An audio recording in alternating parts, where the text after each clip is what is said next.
Russia's tanks rolled into Ukraine, Vladimir Putin made a threat not heard since the height of the Cold War.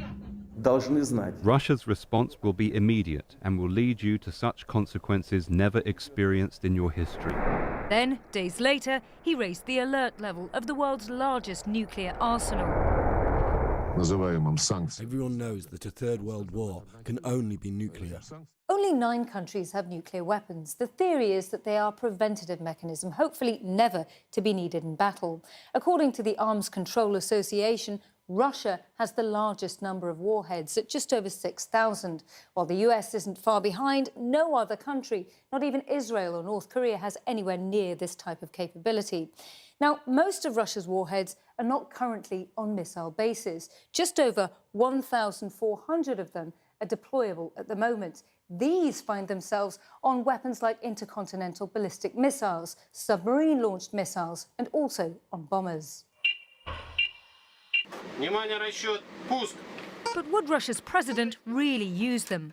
Britain's defence secretary told the BBC he thinks Putin is bluffing. He reminded everyone he's got nuclear weapons, which, as you say, starts to set off people being worried. But secondly, he distracted from what's going wrong in Ukraine. This expert says the mere threat itself is designed to change the dynamics of the war. He's in a corner.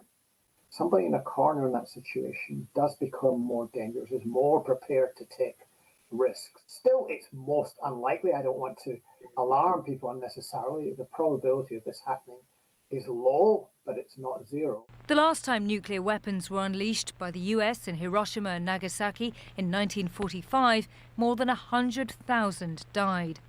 At a UN disarmament conference, Japan expressed grave concern about Russia. As the only country to have suffered atomic bombings during war, Japan is fully aware of the catastrophic humanitarian consequences of the use of nuclear weapons. We stress once again that such tragedy must never be repeated again.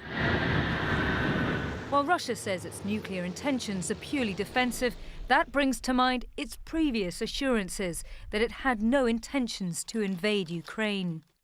It's in the minds of Western politicians that nuclear war is going on, not in the minds of Russians. Only President Putin knows how far he would really go. In the meantime, it's a gamble that the West can't afford to take. Nina Dos Santos, CNN in London.